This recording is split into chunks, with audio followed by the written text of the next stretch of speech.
So you've already declared that national emergency? Well, in the practice, you have a bug on it. Oh, thanks. Appreciate it. See that.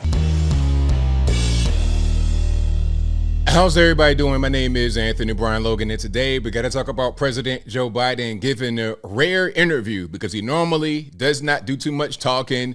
If there's a press conference, he'll go out there and say 2 words, turn his back, and that's pretty much the end. But this interview was with the Weather Channel. Now, he could not help himself away from his normal ways. You saw at the very beginning, he got a little bit handsy, touching the lady's chest, wiping the bug off. If that's me and I'm giving an interview or doing anything like that with somebody who is not like a wife or a girlfriend, I'm not going to touch her at all. Okay, you could have the biggest roach in the world right on your forehead. I'll be like, hey, you got something right there. You might want to get that. I ain't going to touch you at all, especially not in your chest region. But your man Joe Biden does it all the time, and it's not really a big deal. But that's a different story, and I digress. There's a few moments from the interview we got to get into. We got to touch on the whole thing about the Texas water breaks, and they probably touch on climate change and things of that nature. And it's interesting. They went to Arizona for this interview.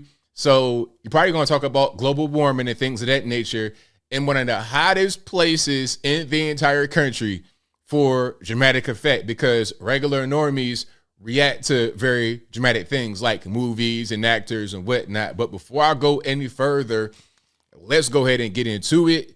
If you want to see this, highlight in full, I don't have any full video from it. I'm on the Weather Channel website. I don't see a full video. I have highlights. But if you want to see this in full, I will link to it in the box. If you're on IG, visit the link in the bio. Go to the corresponding article on the website. But without further ado, let's go ahead and roll it. And the person interviewing him is Stephanie Abrams. I got confused with the other lady, might be a little bit bigger down south. But anyway, I digress. You just announced measures to protect workers from dangerous heat. What do you say to states like Texas that just passed a law to strip the ability of local authorities to mandate water breaks for their workers? Now, okay, let's talk about that for a minute before we even go any further. Okay, we're not going to get into the full article right here, but I'll have some articles.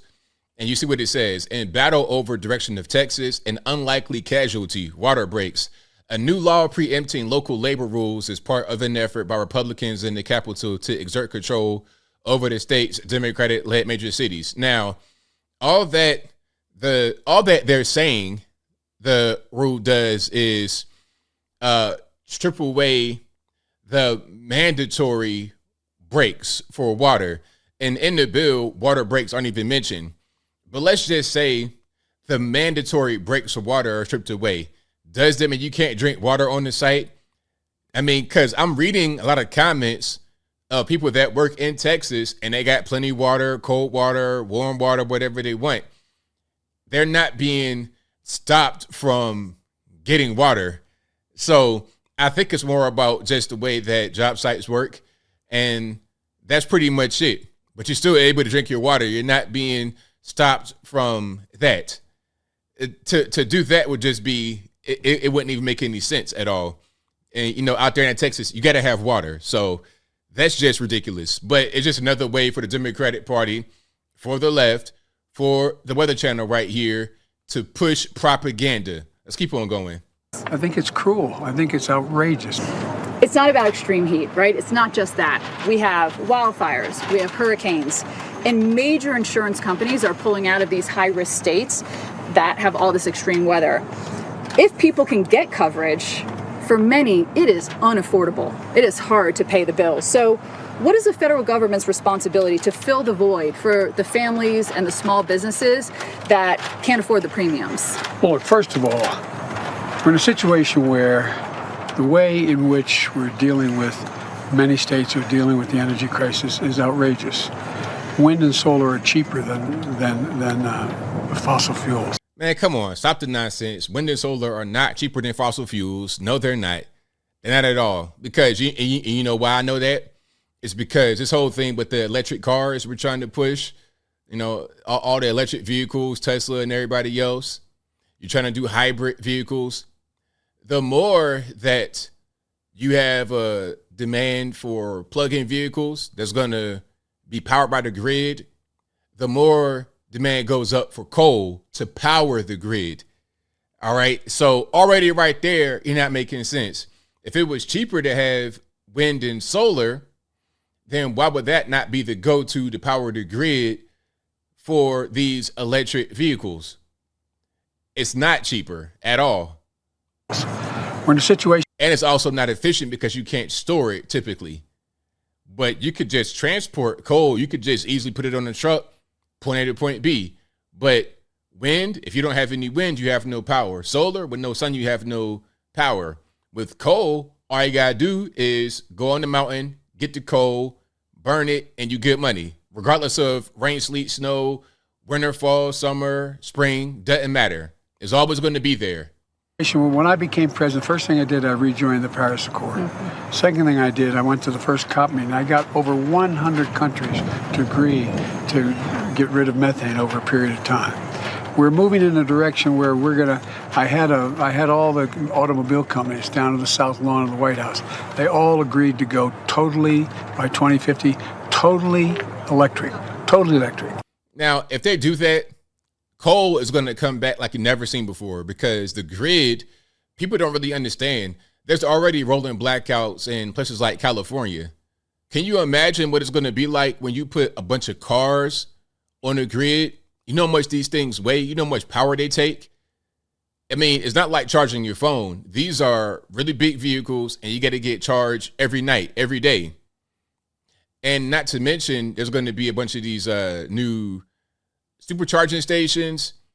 Is the infrastructure even there for that? I would not want to drive my car across the country in an electric vehicle, because it's certain parts of the country where there's no infrastructure for this. So we're just not prepared. I brought labor together. Labor has been always opposed to environmental changes because they think it costs them jobs. It's their future.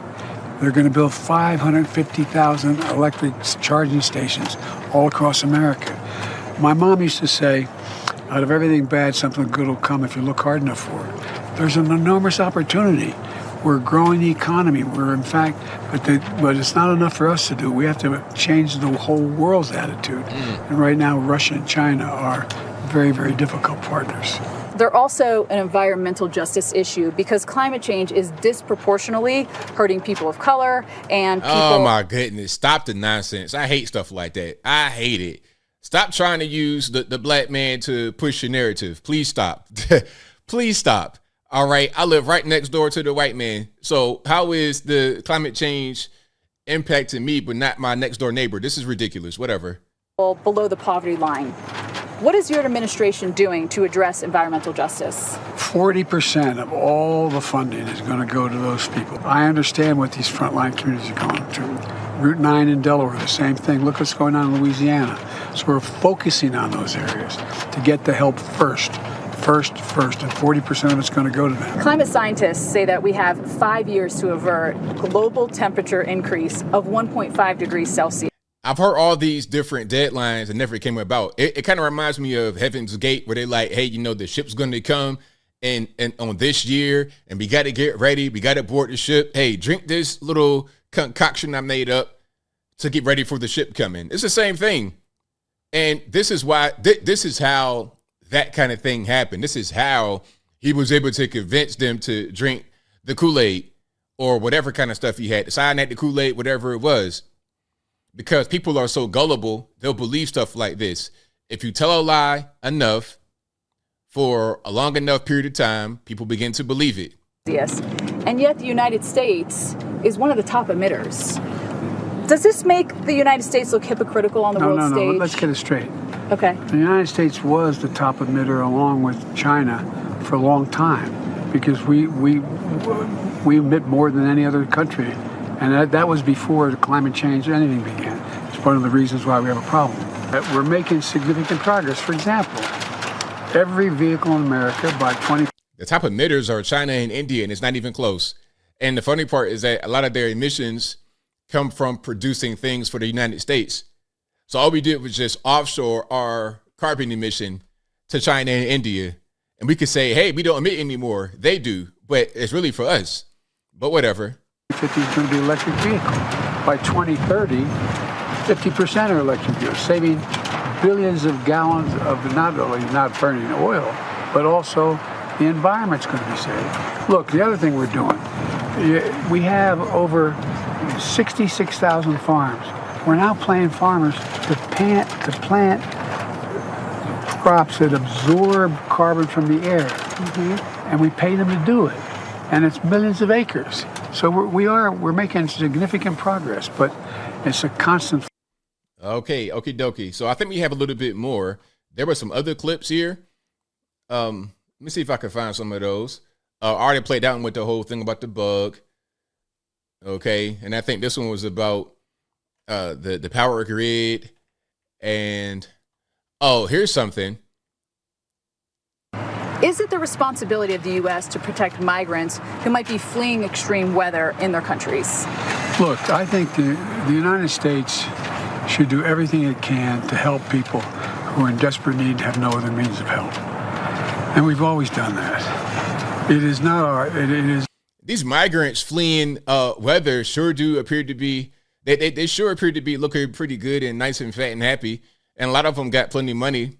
Okay, so if they're fleeing the climate, I mean, how does that really work? Is the climate change only happen in their country and nowhere else? So as soon as they leave the line of their, like let's say they come from Mexico, right? So climate change is only going to affect them negatively south of the border, and when they cross, they're home free.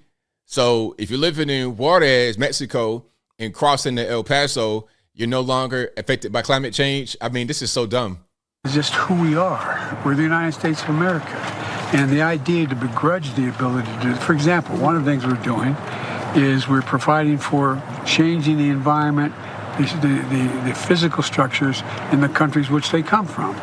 So they have better lighting. They have more secure, for example, you have so many lead pipes all across America and throughout the country.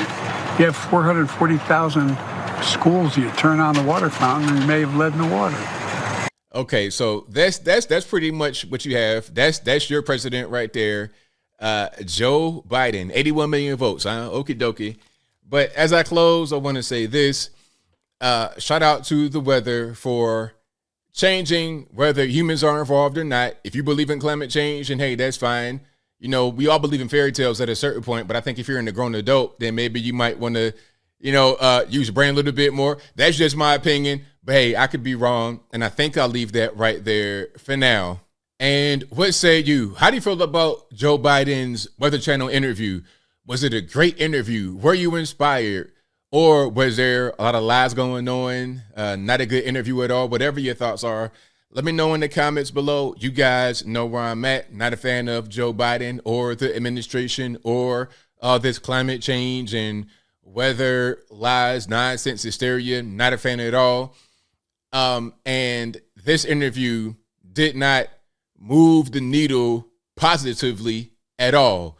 But whatever your thoughts are, please let me know in the comments below. And that's all I got to say for this video. If you like what you heard, please comment, rate, share, and subscribe. Peace.